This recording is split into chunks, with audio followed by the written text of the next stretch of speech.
Buenas tardes, egoístas. Estamos en el Hola. mes del aniversario, del tercer aniversario de Proyectando Escuelas Amigas, con dos invitados de excepción, como siempre, pero es que les tenemos muchísimo cariño y han estado en otras ocasiones. Vienen de un sitio muy especial para escuelas amigas, de Galicia, de la Escuela Oficial de Idiomas de Santiago de Compostela, un sitio también muy especial para mí. Y bueno, tenemos con nosotros a dos expertos, porque sí, lo son, expertos en evaluación formativa, que es una cosa apasionante, un mundo apasionante. Pero bueno, os voy a decir los nombres, aunque yo creo que todos los egoístas os conocen perfectamente. Carla Deschamps y Manuel del Río, bienvenidos a Proyectando Escuelas Amigas. ¿Cómo estáis? Hola, Hola. muy bien, gracias. Pero lo de expertos, aprendices apasionados. Uy, qué bonito es, aprendices apasionados. Bueno, me gusta más aprendices apasionados porque además eso no tiene fin, ¿verdad?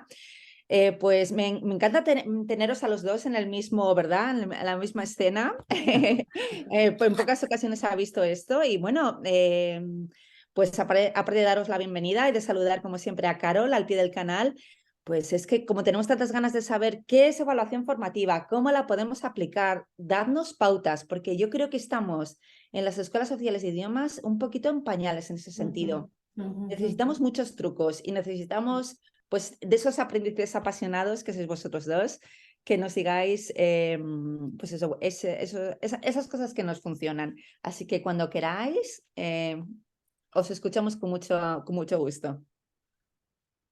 Perfecto. Muchas Ok. gracias, Laura. Vamos allá. Sí, puedes Sí, cuando compartir queráis, ahí. podéis compartir pantalla. Entonces, sí, vamos a comentar un poco sobre la evaluación formativa hoy, brevemente, porque intentaremos ceñirnos a eso, a 45, 50 minutos, y la evaluación formativa es un campo muy amplio y hay muchas cosas que decir, ¿no? Simplemente, para introducirla, decir, en la IOI de Santiago llevamos trabajando la evaluación formativa varios años, hicimos 2 planes de formación del profesorado, entonces es un tema que tenemos muy candente. Este año tenemos una coordinación de evaluación formativa, que es Carla la que se encarga, y mucho de lo que os vamos a decir es una destilación de lo que hemos estado trabajando teórica y prácticamente, ¿no? Entonces vamos allá. Vamos a empezar con los objetivos, que es algo muy importante para la evaluación formativa, como veréis muy brevemente. Entonces, los objetivos de la sesión de hoy son los siguientes. Tenemos 3, básicamente, ¿no? Entonces, el primero será dar una definición operativa de lo que es la evaluación formativa. Seguramente todos y todas tenemos un concepto de lo que es, pero vamos a intentar concretizar un poquito más y aclarar cualquier tipo de duda. El siguiente paso será identificar cuáles son las estrategias clave y los pilares básicos que sostienen a la evaluación formativa. Son 3 aspectos, 3 pilares que se desenvuelven a través de 5 estrategias, entonces vamos a explicarlos y vamos a ver ejemplos concretos, ¿no?, de cómo se pueden desenvolver. Y por último, lo que vamos a hacer es ofreceros unas técnicas sencillas que podéis emplear ya mismo, a partir de la clase que tengáis mañana, para empezar a incorporar la evaluación formativa a vuestra práctica docente. Entonces, empecemos, por lo tanto, con el concepto. El concepto es el concepto. Entonces, ¿en qué consiste la evaluación formativa? Entonces, cuando nos planteamos esto, por ejemplo, cuando estamos haciendo una formación con nuestros compañeros, una cosa que hicimos es, y esto lo podéis hacer perfectamente, pues es con una aplicación hacéis una nube de palabras, ¿no? Entonces, como todos ya tenemos unos preconceptos sobre qué es la evaluación formativa, apórtanos unas palabras de lo que tú crees que es la evaluación formativa. Esto, cuando se esté proyectando el vídeo, lo podéis hacer en el chat. Ahora mismo, por ejemplo, cuando estéis viendo el vídeo, y bueno, alguno de nosotros irá comentando algunas cosas también, ¿no? Aquí vamos a hacer un poco de comodín, y entonces aquí tenéis, por ejemplo, la nube de palabras que salió cuando hicimos esto, pues en la última formación que tuvimos sobre este tema, ¿no? Entonces, palabras que vamos a encontrar a lo largo de la presentación: autoevaluación, retroalimentación, autorreflexión del alumno, enriquecedora, acompañamiento, etcétera, ¿no? Entonces, definiciones hay muchas. Quizás esta que tenéis aquí no nos vamos a parar en ella. Esta es la más canónica, diríamos, porque es la de Dillian William y la que aparece citada pues, en artículos, en libros y en formaciones, para que veáis que no ha cambiado mucho a pesar de los años desde esta definición, que es de los 80, creo. Vamos a leer la segunda, poniendo especial énfasis en lo que está marcado en naranja, ¿no? Entonces, la evaluación formativa es un proceso. empleado por el profesorado y por el alumnado durante la instrucción y que proporciona retroalimentación para ajustar la docencia y el aprendizaje con el fin de mejorar el logro de los objetivos de aprendizaje previstos. Entonces, conceptos clave aquí, los marcados en naranja, como decíamos, proceso. Vamos a aclarar eso con un poco más de detalle. Profesorado y alumnado, los dos al mismo tiempo, ¿no? Para ajustar la docencia, o sea, implica cambios, implica ajustes en la docencia y en el aprendizaje. Y la importancia es la que viene marcada al final, ¿no? Para mejorar el logro de los objetivos, ¿no? Hay objetivos que se intentará conseguir. Entonces, lo que vemos, Manuel, es que por esta definición lo que se ve es lo que la evaluación formativa no es.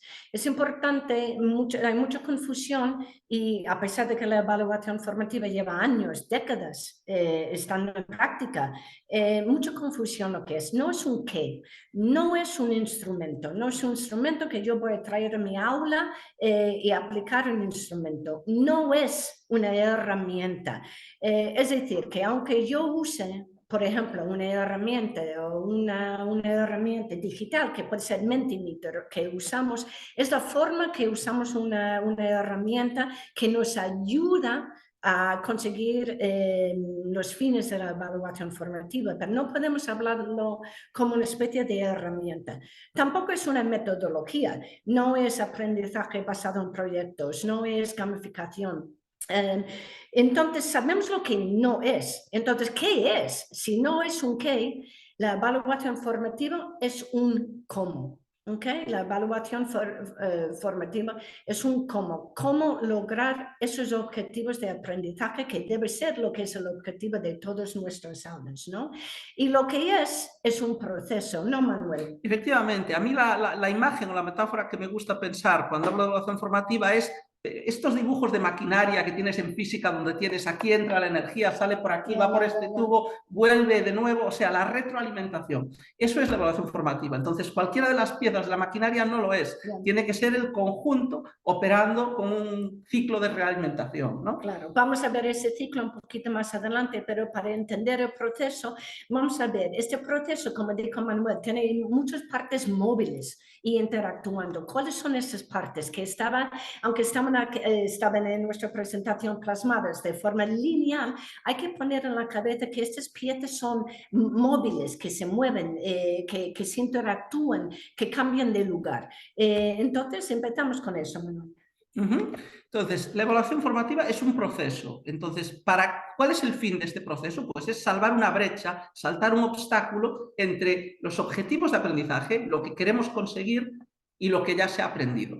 Entonces, eso es la clave del proceso. Entonces, ¿cómo funciona este proceso? Pues se tiene que proporcionar y recibir feedback constante en cada sesión, diario. Tiene que ser constante y tiene que ser sistemático. Es importante que, de nuevo, veamos la evaluación formativa como algo que no atañe solo al profesor o a las prácticas del profesor o a los materiales que busca el profesor, tiene que involucrar y activar al alumnado tanto como al profesorado.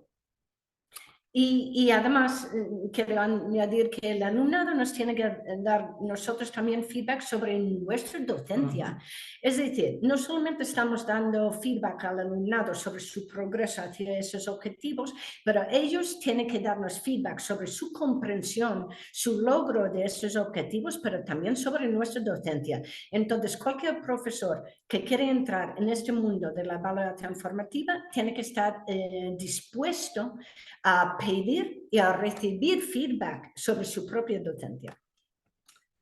Este proceso también tiene que generar y analizar evidencias de aprendizaje. Las evidencias van a ser los materiales, las herramientas que nos permiten empujar ese aprendizaje hacia adelante, analizar en qué estado está y ver cómo podemos avanzar.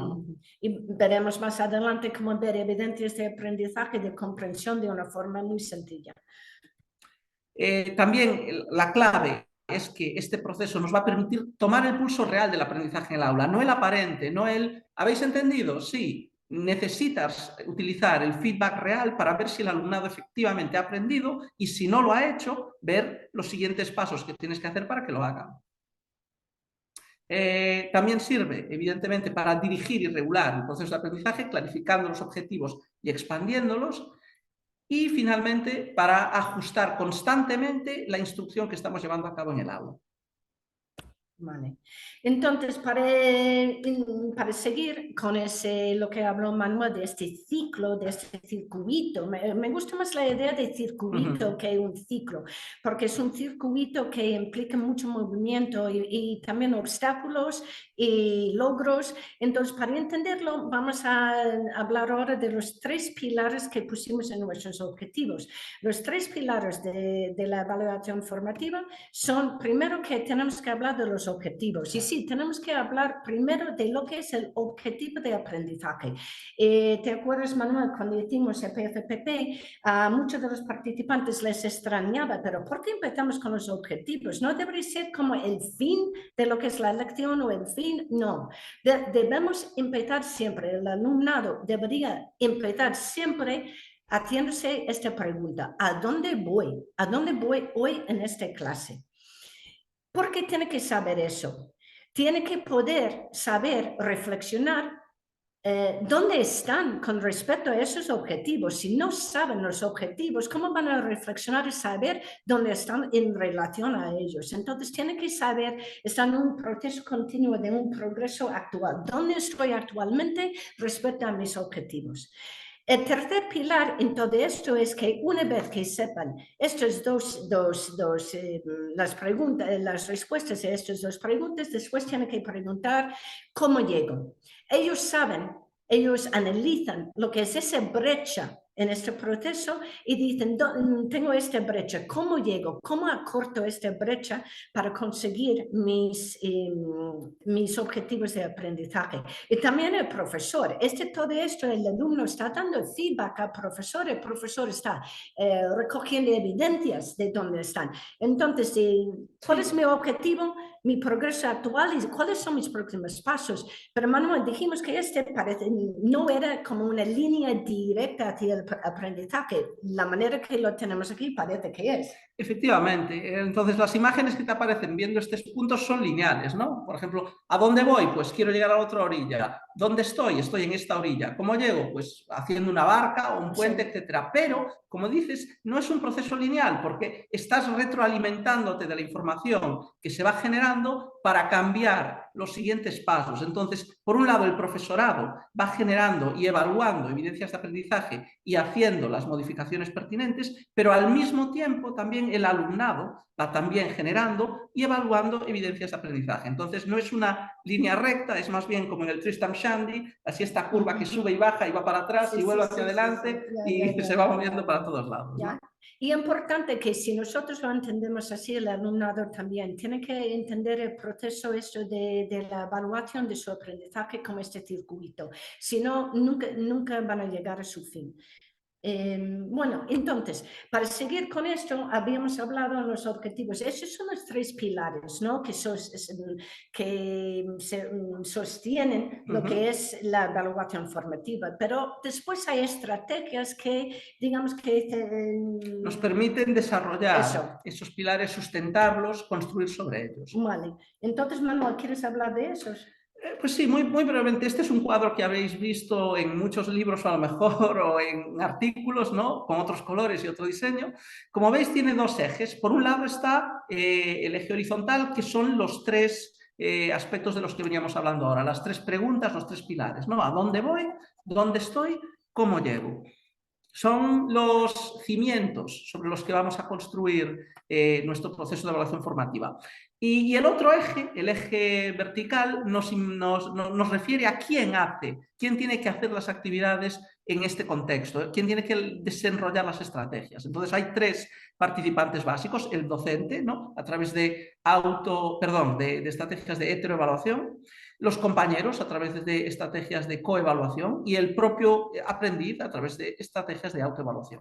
Entonces vamos viendo, por ejemplo, en el primer apartado, ¿a dónde voy?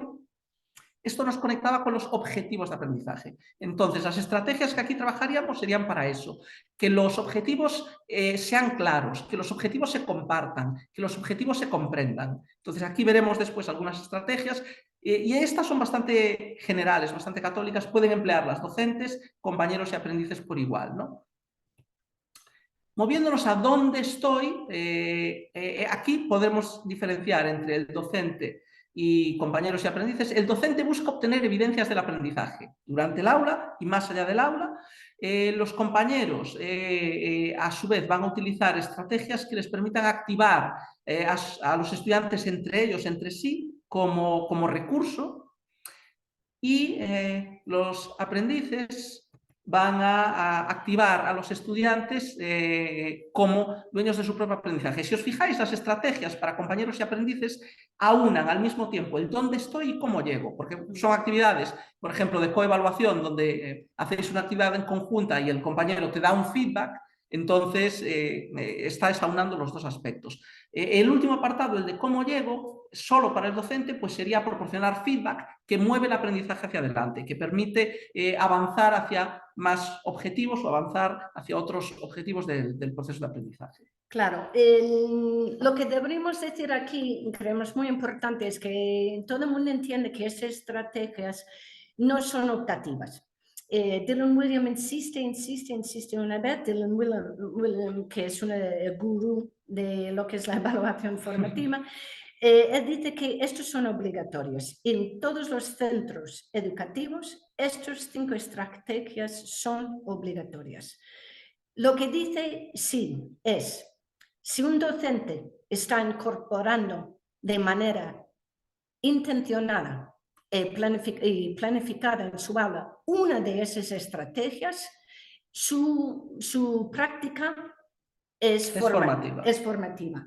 Si no está incorporando de manera intencionada y planificado, no vale que lo hagas una vez al mes, que si no es intencionado, no planificado, ninguno de estos no es formativo. Efectivamente, tampoco os tenéis que obsesionar por trabajar las 5 estrategias al mismo tiempo o en todas las sesiones o en el mismo curso. Podéis empezar poco a poco y es muy razonable. Yo el año pasado me centré simplemente en uno, el primer bloque, aclarar, compartir y comprender los objetivos de aprendizaje. Es importante interiorizarlo tú, rutinizarlo en toda tu práctica académica y que tu alumnado se familiarice.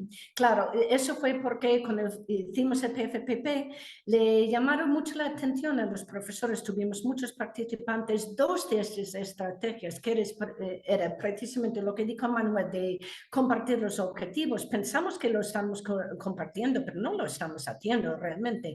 Y la otra fue el segundo, de obtener evidencias de aprendizaje, de cómo comprobamos la comprensión. Entonces, eso, que hay que respirar, hay que decir, hay que concentrarse en uno de ellos, estarse cómodo con uno de ellos, leer más sobre solo uno de ellos y seguir. Creo que quizás lo que no habíamos hablado era la diferencia entre formativo y sumativo.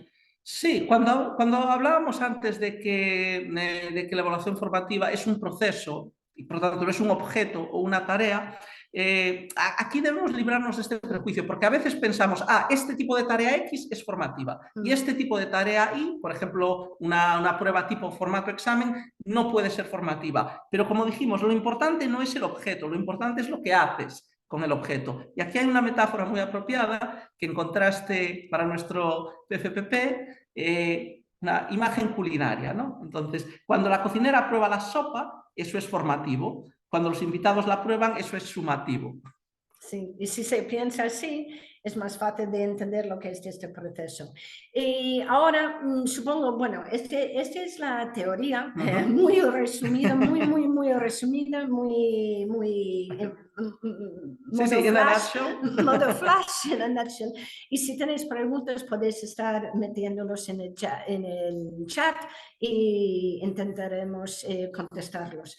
Pero me gustaría poner una imagen, Manuel, de esta imagen sobre el aprendizaje. Jean Chapuis, que es una de los grandes expertos en evaluación formativa, dijo que se abrió los ojos cuando se adentró en este mundo, porque pensaba que estaba haciendo ella todo bien, porque ella dijo, mira, nosotros como profesores, si bien todo el mundo que nos están observando dicen, pero esto es lo que hago yo, planifico mis clases, enseño lo que planifico, asigno tareas basado en lo que enseño y después evalúo esas tareas que asigné, que estaban basadas en lo que enseñé y planificado. Y nosotros pensamos que este es un camino lineal hacia el aprendizaje. Pero esto es erróneo. Efectivamente, ¿no? Y muchas veces otro sinónimo que se usa a veces para la evaluación formativa es evaluación para el aprendizaje. Y quizás ese refleja mejor tanto la función que tiene que tener. Nuestro objetivo no es crear muchísimos materiales, mantener al alumnado entretenido, es intentar ayudar en la medida de lo posible a que aprendan más y mejor. Y aquí hay varios caminos, como representa esta imagen muy bien. No hay un único camino para el aprendizaje, ni hay una única estrategia, ni hay un único método, ¿no? Claro, y ella, una cosa que nos anima a reflexionar o que deberíamos cuestionar es, ella dice que los profesores de idiomas especialmente somos expertos en planificar actividades. No hay ninguno de nosotros que estamos viendo este vídeo o en escuelas de idiomas que no tengamos docenas y docenas de actividades, que sea un YouTube, que sea un vídeo, que sea una escucha, que sea un artículo de prensa, pero somos expertos en buscar actividades y mantener al alumnado ocupados y entretenidos. Pero ella lo cuestiona y dice, mira, esa ocupación o este entrenamiento está conduciendo al aprendizaje. Cada actividad de vocabulario que estamos haciendo desde el libro de texto o cada vídeo que enseñamos realmente está encaminado a conseguir un objetivo concreto que habíamos planteado al inicio de la lección. Ella lo duda, entonces dice, quizás tenemos que pasar menos tiempo buscando actividades, más tiempo enfocados en la evaluación formativa y mirar 3 o 4 actividades que nos conduzcan claramente hacia ese aprendizaje, tomando en cuenta que hay caminos diversos para llegar allí. ¿No? Muy bien, sí, sí, Carla. Bueno, hemos visto ahora bastante teoría, vamos a pasar a un ejemplo más práctico para que el público pueda ver un modo más aplicado y más concreto de la evaluación formativa. Claro, al principio Laura dice, danos pistas, danos tal. La manera más fácil de iniciarse en este camino es olvidarse un poquito de técnicas, de esas estrategias en plan teórico y centrarse en lo que son esas 3 nubes que habíamos dado al principio, los 3 pilares. Entonces, al principio del año, y si no empezaste ya, el lunes que viene lo haces o la siguiente clase lo haces, empiezas la clase, siempre deberíamos iniciar la clase con el objetivo de día, ¿no? Entonces yo proyecto a mis alumnos esta misma imagen, siempre con mis alumnos, a donde voy, el objetivo de la clase. Yo defino para ellos en términos, como ves, los términos son sencillos, son amigables, eviten metalenguaje. Entonces en esta clase nuestros objetivos, como veis que ponen allí, estamos aprendiendo a. No pongo I can statements, los famosos yo puedo, porque en este momento, Manuel, no saben hacer nada. Estos son los objetivos, ¿no? Efectivamente, y no solo eso, tienes ahí un ejemplo muy concreto de cómo hacer el objetivo amigable en vez de cláusulas de relativo, pues empleando frases como who, that, which, where y whose, ¿no? Claro. Y también es interesante que comentes que no es simplemente apuntar el objetivo en la pizarra y olvidarse de él. No, lo que tienes que hacer es una cosa, esta es la manera más fácil de hacerlo, que el profesor proporciona esos objetivos, pero después no vale de nada si los plasmo o si los proyecto y no hago nada con ellos. Entonces el alumno tiene que llegar a la segunda nube. La segunda nube es, ¿dónde estoy yo con relación a esos objetivos? Entonces yo invito a mi alumnado, a veces usando una herramienta digital que lo tecleen allí, a veces en un papel, a veces hablando con sus compañeros, y les invito también a compartir con el aula dónde están, a veces haciendo predicciones. Creo que este objetivo me va a ser fácil o difícil y por qué. En este caso lo que hice para ellos simplemente digo, reflexiones sobre tu nivel de inglés actual. Y como ves tú el alcance de estos objetivos, están muy lejos, necesitas prismáticos para verlos. Están en el horizonte, los ves, pero aún tienes un buen camino para recorrer. Están a poca distancia, claro, los veo, están accesibles, o ya están a mis pies, a lo mejor ya tengo esos objetivos.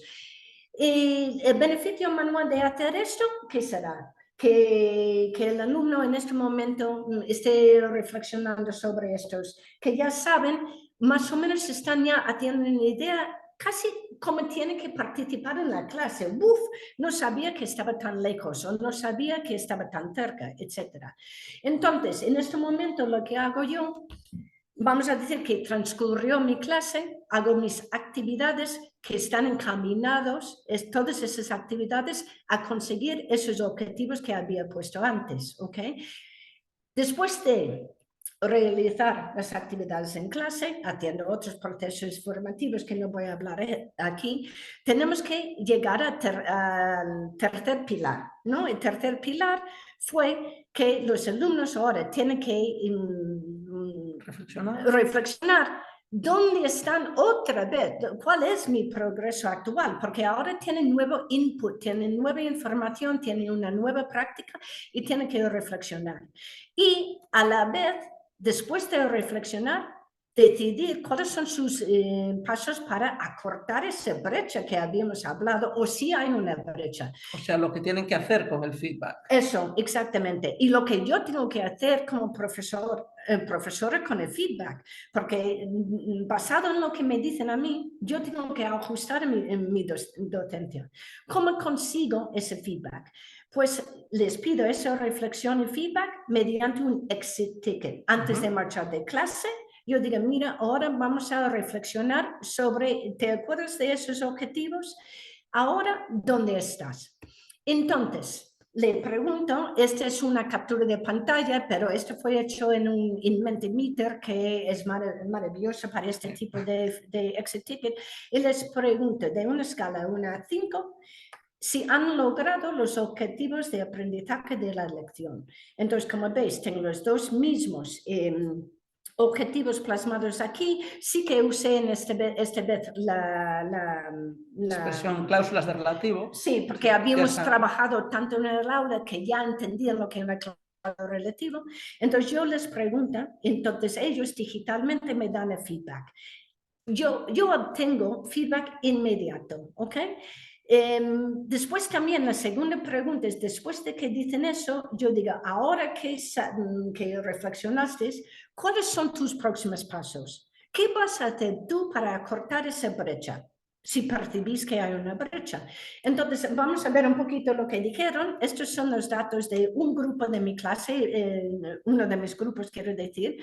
Entonces, de 1 a 5, esto es lo que conseguimos. Entonces, los resultados, como profesor, me llama la atención que en cuanto al primer objetivo, de describir la personalidad, del vocabulario, del rango, del repertorio de vocabulario, que no llegara ni un 3,5 sobre 5. Eso me preocupa. Yo tomo nota, yo digo, ¿Y por qué pusiste el cutoff en 3,5, Carla?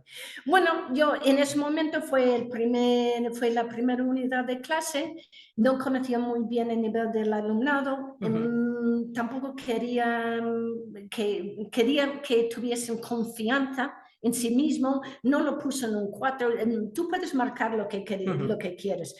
A final de curso, a lo mejor habría puesto un 4, un 80%, pero al principio del curso, para intentar que ellos mantuviesen así confianza en sí mismo, que no viesen tan mal, que estuviesen tan lejos del objetivo.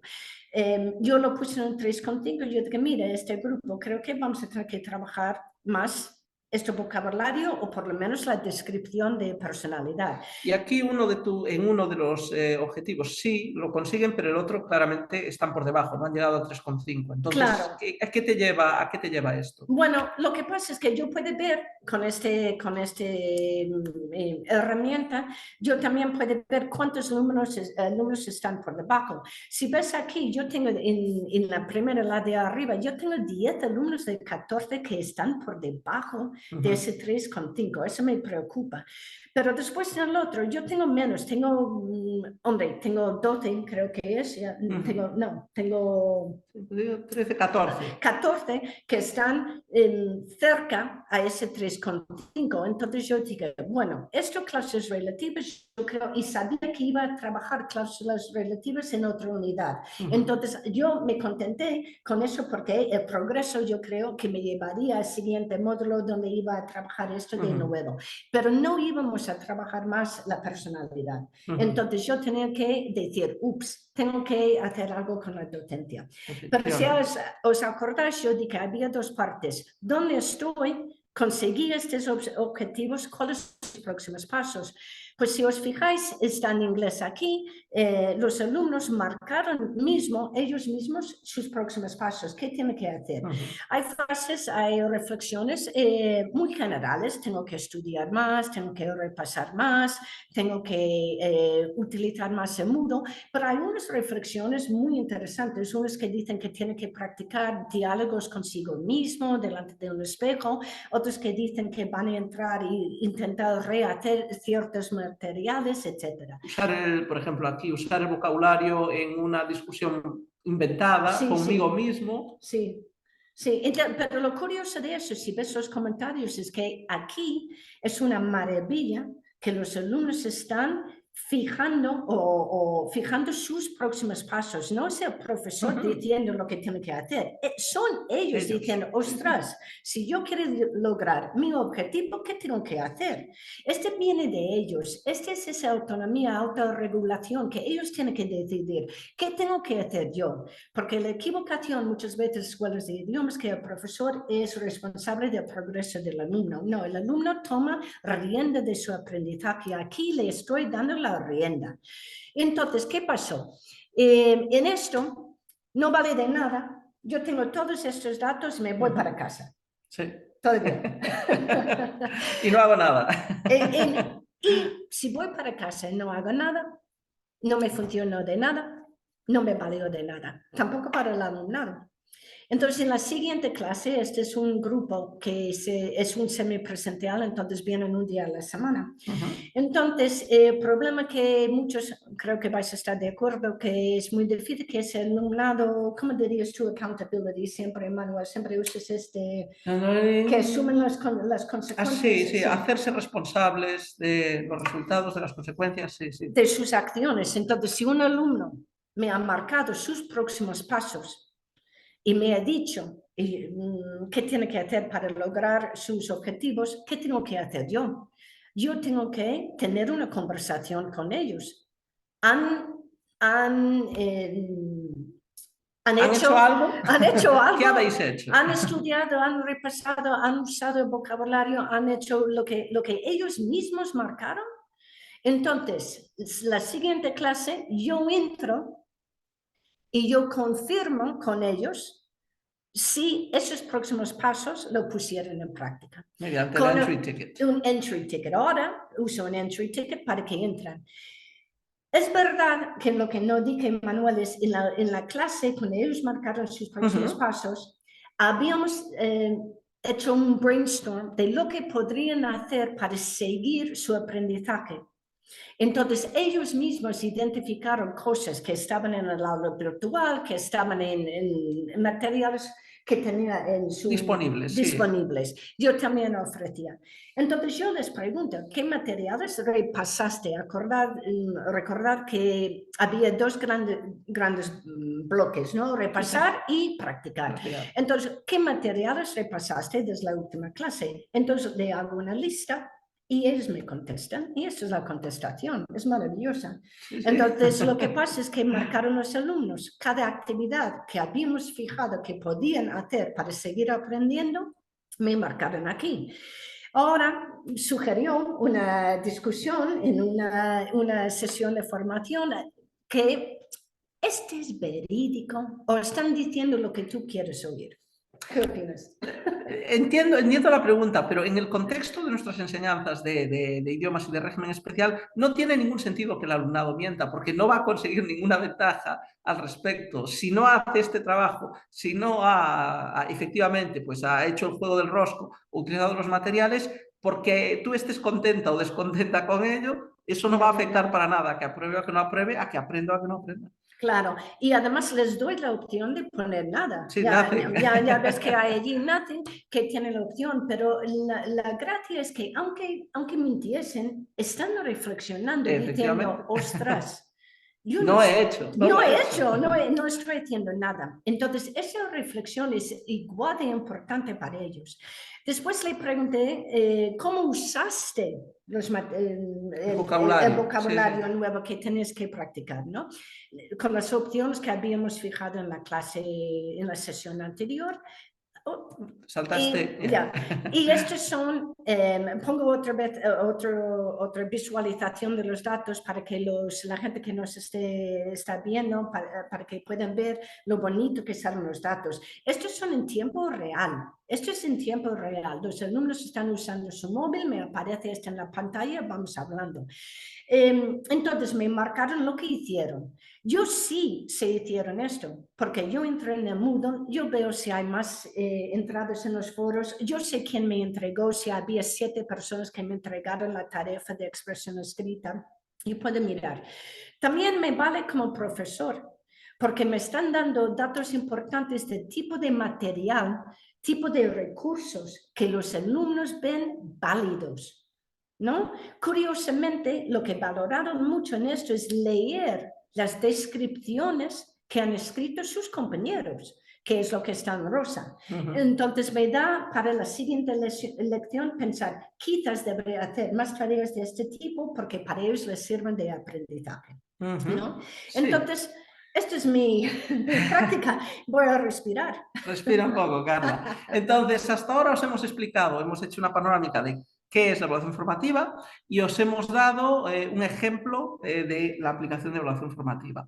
Entonces, vamos a continuar ahora con, vamos a decir que os hemos vendido la moto, que decidís que vais a empezar a emplear la evaluación formativa. Entonces, ¿cuál es el primer paso? Un primer buen paso es reflexionar sobre en qué medida tu práctica docente ya está fundamentada o no en la evaluación formativa. Puede ser que tengáis ya algunos conceptos y que ya estéis haciendo algunas actividades, quizás de modo sistemático, quizás de modo no sistemático. Es posible que hagáis algunas actividades que se pueden emplear para evaluación formativa, aunque no las estéis conceptualizando, empleando para evaluación formativa. Esta es una checklist, por ejemplo, que utilizamos en nuestro PFPP y, bueno, podéis leerla ahora, no vamos a comentarla en detalle, pero está muy bien para ir reflexionando, ir comentando con otros compañeros, sí, pues yo hago esto, o yo hago esto, o yo hago esto, pero no lo hago de modo sistemático, lo hago alguna vez, o no sabía que esto tenía este aspecto formativo, vale. Entonces, muy útil esta checklist, ¿no? Para ir comprobando ya el terreno, o sea. Y el siguiente paso, una vez que ya habéis empezado a reflexionar, es plantearos qué dudas tenéis, qué problemas os surgen, qué retos puede tener la implementación de la evaluación formativa, ¿no? Entonces aquí vamos a hablaros de algunos de los principales y vamos a intentar dar una solución, una respuesta a cada uno de ellos, ¿no? Entonces, el primer reto, por ejemplo, es la confusión sobre el concepto en sí. Ahora habéis visto este vídeo, ya hay muchos materiales de bibliografía que podéis consultar, pero muchas veces no se tiene claro qué es exactamente la evaluación formativa. Pues sí, es dar feedback, es algo antes del examen, pero tenéis que concretizarlo un poquito más a través de estas ideas que os hemos estado comentando, ¿no? Otro problema, la percepción errónea de que la evaluación formativa me va a hacer perder mucho tiempo. Tengo mucho trabajo, tengo que hacer 300.000 actividades, no tengo tiempo para estar entrenando a mi alumnado a hacer evaluación formativa o a dedicarlo yo. Pero precisamente, acabas de decir, tengo 1000 actividades. Ese es el problema, tenemos 1000 actividades. No necesitamos 1000 actividades, necesitamos 2 o 3 actividades que conduzcan al aprendizaje y tenemos más tiempo para realmente centrarnos en lo que es la evaluación formativa. Claro, porque como lo debes enfocar, no es que pierdes tiempo haciendo actividades de evaluación formativa, es que si no las haces, lo que estás haciendo es marcando tics en un checklist. Vale, hemos hecho actividad de ejercicio relativo, hemos hecho actividad sin haber comprobado que el alumnado las ha asimilado. Entonces, es como si no las hicieseis. Y no lleva tanto tiempo. Una vez que ya has empezado a utilizar estrategias sencillas de evaluación formativa, no ocupan tanto tiempo como el que pensáis. Y ahorran tiempo, especialmente la coevaluación. La coevaluación nos ahorra tiempo, porque son los alumnos que están evaluando y nosotros no. Efectivamente. Muchas veces también puede haber desacuerdos sobre vale, la evaluación formativa está bien, pero afecta tanto, es tan bueno para el aprendizaje. Bueno, nosotros no somos investigadores, pero el consenso académico que hay desde que se empezó a investigar la evaluación formativa hasta ahora, y es un consenso que no ha sido refutado por nuevas investigaciones hasta donde nosotros sepamos, es que la evaluación formativa es el factor que más efecto positivo tiene sobre el proceso de enseñanza-aprendizaje. Exactamente. También se puede percibir que estas estrategias son como algo optativo, lo comentó antes Carla, ¿verdad? Sí, ya y no es optativo eso. usar las estrategias, es optativo cómo, qué tipo de actividades utilizas, ¿no? Desconocimiento de la variedad de técnicas sencillas. Vamos a dar, tan pronto acabemos esta lista, 5 o 6 ejemplos de actividades muy sencillas. Esto es un problema que a veces también surge, pues tanto, incluso algún compañero vuestro puede decíroslo y los alumnos también, es que con esto de la evaluación formativa mis alumnos no saben si han aprobado o no, o esto no me es útil, etcétera. Yo quiero una nota. Hay que cambiar esa mentalidad y lleva trabajo, pero es necesario, porque lo importante es el aprendizaje y no una nota. Y bueno, por último, con cualquier cosa nueva que probéis, siempre va a haber estos problemas de falta de confianza, zona de confort, etcétera, ¿no? Bien. Bueno, entonces vamos a empezar.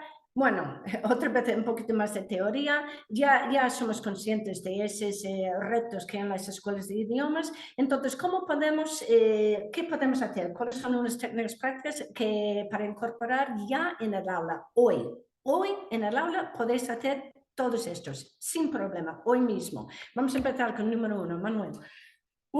Incorporar el lenguaje de evaluación formativa durante la clase y estimular al alumnado a usar el lenguaje de la evaluación formativa en sus actividades. Esto puede parecer contraproducente con lo que decíamos antes de simplificar, no usar vocabulario técnico para los objetivos, pero sorprendería lo fácil y lo eficaz que los alumnos asimilan el vocabulario y cómo pasan a utilizarlo de modo espontáneo después en actividades que no son de evaluación formativa. Claro, por ejemplo, si yo pongo mis alumnos en parejas para hacer una actividad de expresión oral, lo que sea, me preguntan, tenemos que dar feedback, tenemos que poner feedback oral o feedback escrito, tenemos que reflexionar, deberíamos ponemos cuál es el objetivo, consiguieron el objetivo. Entonces verás que los alumnos ya están usando todo este vocabulario si tú lo usas de manera natural en el aula, ¿no? Siguiente. Número 2, compartir los objetivos del aprendizaje, en lengua clara y amigable, antes, durante y después de la lección. Recordad, no es solo ponerlo a la pizarra, este es el objetivo, venga, ahora vamos a otra cosa. No, y aprovechar todos los momentos para poder recalcar lo que son los objetivos. Cualquier alumno que entre en el aula tarde, preguntar a los alumnos, ¿alguien puede decir a Pepe cuáles son los objetivos de hoy? ¿Alguien puede decir a Marta por qué estamos haciendo esta actividad? Recalcando una y otra vez al alumnado los objetivos de aprendizaje y asociando. Por ejemplo, el alumno está haciendo una tarea y no está describiendo la personalidad, pero no está utilizando un vocabulario amplio. Dices, hey Pepe, muy bien, pero ¿te acuerdas del objetivo? Tenías que emplear un vocabulario amplio. Sí. Estás haciendo la descripción de la personalidad, pero ¿dónde está el vocabulario? Sí. Estás repitiendo la palabra nice, pero quiero más, es sociable, lo que es, ¿no? Entonces, eso, todo lo que puedes, los objetivos. Empezar hoy con eso. Número 3.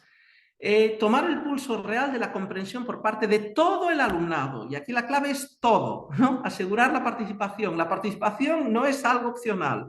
Es obligatoria y tiene que ser inclusiva. Evitar manos alzadas, evitar los voluntarios. ¿Por qué?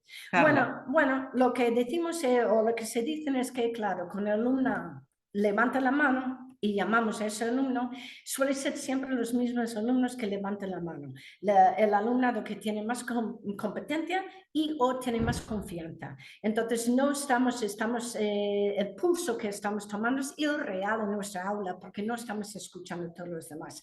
Los expertos dicen que nunca deberíamos pedir respuestas basadas en manos alzadas. Entonces, ¿qué deberíamos hacer? Hacer Cold calling es llamar al azar al alumnado y asegurar que estemos realmente llamando al azar, no yendo a esos alumnos que sabemos que van a tener la respuesta rápida y que nos va a ayudar a adelantar esas lecciones que tenemos 1000 actividades para hacer. Entonces, para hacer eso puedes usar palos de polo con los nombres, generadores de nombres digitales que vamos a poner, que están en un slide, que podéis mirar después y coger los nombres. También puedes hacer advertencias anticipadas. Básicamente esto es avisar al alumnado. Puedes decir, Marta, Pepe, Leo, escucha lo que está diciendo Laura porque vais en los siguientes. Después os voy a preguntar. Claro, eso es más o menos lo que tiene de qué se trata allí. También hay el famoso think, pair, share, que es pensar en pareja, trabajar en parejas y después compartir. Esto es muy común, pero nunca manos alzadas, nunca, nunca, nunca. Si solo empiezas desde hoy, empezar a llamar al azar al alumnado, a todo el alumnado. Y si queréis más información sobre esto, puedes ir a Tom Sherrington, que es experto en eso, que tengo en el slide, y puedes ir a los generadores de nombres digitales que están aquí. Sí, tenéis muchas aplicaciones en internet, sí. Estas son algunas de ellas. Si vais a ellas, ponéis los nombres de vuestros alumnos, es pulsar un botón, incluso es divertido, muchos son una rueda, sí. Entonces tiene un aspecto lúdico también. Y muchos de ellos forman grupos de manera aleatoria, entonces es una manera muy buena de hacer grupos en clase. Número 4, Manuel. Bien, la reflexión. Hacer que el alumnado reflexione e indique su nivel de comprensión durante la clase, porque necesitamos saberlo para poder darles el feedback. Entonces, aquí hay una serie variada de herramientas que podéis emplear. Algunas son online, otras, por ejemplo, pues... y estas son anónimas aparte, es importante destacarlo, como Mentimeter o Google Forms. La más fácil de implementar en clase y con materiales es el semáforo, ¿no? Pues sabéis, los 3 colores, he comprendido todo bien, no tengo problemas, verde, hay algunas dificultades, necesito seguir trabajando, ámbar, y esto es un problema, no entiendo, estoy perdido, el rojo, ¿no? Y puedes hacerlo con tarjetitas, con vasos, etc. Con papeles o lo que sea. Los pulgares también. Los pulgares están en un mundo de likes, entonces los alumnos están haciendo eso todo el día. Manuel ya dijo antes de que los de abajo son digitales.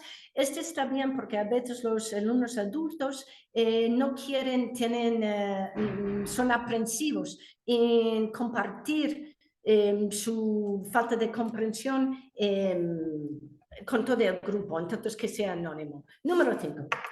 Bien, número 5 es formular preguntas que eviten las respuestas del tipo sí o no. Esta es la grande. Ese fue en el PFPP. Todo el mundo fliparon con esto. Dijeron, ¿cómo? ¿Qué es eso? No puede decir, ¿entendiste? ¿Comprendiste? ¿Tenéis preguntas? No. No. Efectivamente, no, porque hay preguntas y preguntas. Eso. ¿Cuál es el problema de preguntas tipo sí? Que tiene respuesta sí no. No nos da información, es demasiado vaga, es demasiado genérica y no nos da el grado de comprensión. Efectivamente. Sí, entonces, no permite grados de comprensión. Efectivamente. O es todo o nada. ¿Entendiste o no entendiste? No da la oportunidad a un alumno de demostrar lo que comprende. Y no obtenemos evidencias. De hecho, obtenemos evidencias erróneas. Pensamos, hay preguntas. Nadie levanta la mano, entonces todo el mundo está aprendiendo. No, y no tiene un así. elemento intimidatorio también, porque sí. el alumnado se siente más cohibido para decir no, sí. Y entonces es mejor preguntas que le tiren de la lengua al alumnado y demuestren, lo obliguen a demostrar que efectivamente ha comprendido. No, claro. No tenéis preguntas, sino qué preguntas tienes. O qué dudas tenéis. Entonces todo el mundo... WH. Sí. Preguntas, WH sí. Pero incluso cuando estáis haciendo un verdadero o falso, en vez de decir, es correcto, es falso, no. ¿Por qué es correcto? ¿Por qué es falso? ¿Qué añadirías a lo que dijo Laura? ¿Cómo podrías complementar o dar más información o más explicación de lo que ya nos explicó Pepe? Esa es la manera de obtener evidencias de comprensión en el aula. ¿Ya? El número 6. Y bonus track, número 6, ¿no? El tiempo es importante. Esto había una anécdota de un programa de televisión. Ahora, lo que no ha tenido tu libro, amigo, tiempo. Porque el tiempo es importante, ¿no? Entonces, como mínimo de 7 a 10 segundos para pensar, para que el alumnado tenga tiempo para pensar antes de responder. Porque, ¿qué es lo que pasa, Carla? Bueno, la gente no cree, pero nosotros hay estudios y el tiempo que solemos esperar antes de ya tener una respuesta, ¿sabes cuánto es? Muy poco. Menos de un segundo. Menos de un segundo. Eso no puede ser. Necesitamos 30, 40, incluso unos expertos dicen 1 minuto que la gente debería poder responder. ¿Qué es lo que pasa en idiomas? Nosotros queremos respuestas rápidas porque tenemos miles de actividades que tenemos que tiquear. Por eso lo importante de no tener tantas actividades. Lo que pasa es que, y además intimida a los alumnos cuando dices, bueno, ¿es correcto o falso? Haces una actividad en clase, pides la respuesta y ya allá hay uno en la clase que ya sabe la respuesta. Hay que dar tiempo a la gente a responder porque ni saben si entendieron, si comprendieron. Entonces, necesitamos build in, ¿no? Tenemos que incorporar tiempo de pensar en todas nuestras preguntas, pero tiempo de pensar, eso que los alumnos no entienden como tiempo de espera. Ahora voy a esperar 30 segundos hasta que la profesora acepte respuestas. No, todo el mundo pensando, incluso para que el alumnado tenga... vaya interiorizando esto, podéis ponerlo en parejas. Mira, en parejas vais a hablar pensando juntos y después alguien va a compartir para que no haya esa cultura de respuesta rápida en responder, ¿no? Perfecto, Carla. Sí, bueno, nosotros sí que un poco rápidos, pero bueno, esto es lo esencial de lo que queríamos deciros en 50 minutos de evaluación formativa. Aquí tenéis algunas referencias, muchas online, que podéis consultar para profundizar sobre lo que hemos hablado, y simplemente para acabar sobre esto queríamos comentar que todo lo que os hemos explicado, como decíamos, parte de la formación que hemos tenido, pero sobre todo del proyecto Avalía, dentro del programa Erasmus Plus K104 que hemos hecho en nuestra escuela durante estos últimos años, ¿no? Mejorando el aprendizaje de idiomas a través de la evaluación formativa. Y ya. Y ya, y nada más y nada menos que todo Y eso. nada más. Espera, quiero que dejéis de compartir pantalla, por favor, y a ver si se ve bien. Muchos de estos, muchos perfectos, me ha encantado. No sé si es uno de los gestos, ¿verdad? Que estábamos hablando de evaluación formativa de thumbs up, ¿no? Madre mía, objetivo, aprender sobre evaluación formativa con Carla Deschamps y Manuel del Río. Es que me ha parecido fascinante. Ahora, eso sí, ¿estáis bien? ¿Habéis respirado? Porque tantas cosas interesantes en tan poco tiempo. Habéis hecho un sprint. Mucha lectura, hay que leer mucho sobre esto e ir poco a poco. Si solo hacéis una cosa hoy, Laura, Está bien. una cosa hoy, dejar de pedir manos alzadas, ya estás empezando la evaluación formativa. En la Escuela Oficial de Idiomas de Pamplona sí que tenemos ese tema como uno de los, vamos, en nuestra lista. Estamos trabajando inicialmente en ello y queremos seguir recorriendo este camino porque nos parece muy necesario. Muchas oportunidades, o sea, muchos materiales, muchas actividades, pocas oportunidades de aprendizaje a veces, ¿no? Es lo que un poco con lo que me quedo también como reflexión. ¿Es así? Que diseñamos, pero ocasiones... Somos como máquinas, ¿no? Entonces estamos entrenados para hacer, preparar este listening, hago esta actividad, diseño, planifico, pero con más calma y enfocado más al aprendizaje, probablemente iría todo mejor. Sí. Yo solo voy a una pregunta porque nos habéis dicho muchas cosas y las tenemos que digerir bien. O sea, una pregunta muy concreta que a mí me inquieta bastante el tema de la coevaluación. Lo habéis mencionado un poco. ¿Alguna idea para, bueno, para desarrollar con éxito, voy a decir, la Para coevaluación? Coevaluación. Bueno, la coevaluación, primero antes de hacer una coevaluación tienes que hacer una autoevaluación. Los alumnos tienen que estar muy entrenados en lo que es una autoevaluación, evaluación, estoy hablando gallego, perdón, una autoevaluación antes de hacer la coevaluación. Tengo algunas, no me acuerdo ahora mismo el nombre, que tengo una cosa que puedo compartir, que tengo un Kahoot sobre eso. ¿Cuál es lo importante? Para poder trabajar cualquier evaluación, auto o coevaluación, tienes que trabajar textos modelos.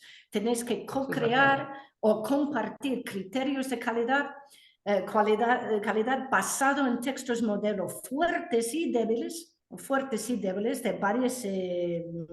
varias calidades. Y que no sean de los alumnos al principio. Claro, que primero no tenéis que utilizar muestras que no son de los alumnos. Ya, nunca deberías usar uno, tiene que ser anónimos, etc. Una vez que el alumnado esté entrenado en entender como los criterios de evaluación, autoevaluarse, después puede coevaluarse, pero parte de eso también es cómo damos feedback al compañero, porque suelen dar positivo y negativo. Para iniciarse en ese camino, Laura, las 2 estrellas y un deseo. Es la mejor manera de iniciar eso. Lea eso y dile a tu compañero 2 cosas que tú crees que hizo de manera eficaz. Evitamos palabras como bien, no bien, pero cosas eficaz, y una sugerencia para ser más eficaz. Si ya empiezas con eso, aunque no tengas textos modelos, ya estamos iniciando ese feedback meaningful, que tiene significado para el alumnado. La importancia Sí, de la exacto. semántica. Sí, Exactamente. Si queréis emplear rúbricas, es bueno, por ejemplo, y negociarlas con el alumnado, que es parte también de simplificar los objetivos. No tenéis por qué empezar con rúbricas como las que usáis para vuestras tareas de certificación. Una checklist, efectivamente, una rúbrica negociada con ellos, muy sencilla, y que sepan utilizar. Listas de cotejo. A ellos les encantan como nosotros tiquear. Les encanta tiquear, tic, tic, tic, sí, no, sí, no, sí, no. Y además les queda muy claro, blanco y negro, y después tienen que discutirlo. Tienen que discutir, no te di tic porque yo considero esto. La coevaluación funciona muy bien cuando está muy bien trabajado, cuando está pautado. Sí. Pautado, no se puede... Empezando con 2 estrellas y un 2 wishes and a star, como 2 wishes and 2 stars and a wish. 2 estrellas y un deseo. 2 estrellas y un deseo funciona muy bien para empezar, siempre. Bueno, pues estamos agradecidísimos de que hayáis compartido no sé, pues tanto el aspecto teórico, porque habéis, pues, digamos, explicado muy bien cuál es la terminología, qué es, qué no es, sino también cómo hacerlo, esas estrategias, esas técnicas, esas incluso herramientas analógicas digitales. Os estamos muy agradecidas desde Escuelas Amigas. Y puedo decir una cosa, Laura, sí, déjame claro. decir solo una cosa. Yo fui la coordinadora de este PFPP y yo dije, oh my God, que voy a ser coordinadora. Fue una experiencia tan enriquecedora y fue lo que la evaluación informativa ha transformado mi docencia y el aprendizaje de mis alumnos. Ha transformado mi docencia y el aprendizaje. Y yo creo que a veces estamos como los alumnos arraigados en lo que hemos hecho durante años y esto siempre ha sido así. Hay que abrir un poquito la mente e intentarlo, porque la verdad, satisfecha estoy mucho este año incorporando todo esto porque veo el resultado de mis alumnos. Entonces, poder transformar la evaluación formativa, no lanzar tantas actividades, sino que, bueno, lanzar las suficientes para crear esas experiencias de aprendizaje, proporcionar feedback, pero también coevaluación y autoevaluación. La previa es la autoevaluación para la coevaluación y muy pautada, y que hay que planificar esos espacios y esos tiempos para dar feedback. Y algunas cosas más que se me olvidan, pero con esas me quedo. He hecho un resumen. Bien, bien, bien. Perfecto, Laura. Y respirar. Y respirar, yo también. Bueno, pues reitero nuestro agradecimiento desde Escuelas Amigas. Es un placer teneros siempre aquí y en este 3er aniversario, porque hace ya 3 años ¿Os lo podéis creer? El tiempo, vamos. 3 de Proyectando, 4 de Escuelas Amigas. Sí, Así sí. que, bueno, os mando un saludo, un abrazo grande a vosotros, a los compañeros de la Escuela de Santiago. Y nada, hasta siempre, Sandra, hasta siempre, Manuel. Vale. Bueno. Digo Sandra, pero Carla, te he dicho que Sandra, Carla. No me mates. Hasta siempre. Y a todos vosotros que nos estáis viendo en el canal, a Carol, a todos, a todas las egoístas, bueno, ya habréis resuelto ese cuestionario que ha salido de las redes. Yo creo que para estas alturas sí, ya lo habréis resuelto. A ver quién ha ganado. No era muy difícil la pregunta, ¿verdad? Esperemos poder celebrar otro año más, el cuarto, pero de momento, poco a poco, 3 añitos, 3 de Proyectando Escuelas Amigas. Gracias a todos, egoístas. Hasta siempre. Hasta pronto.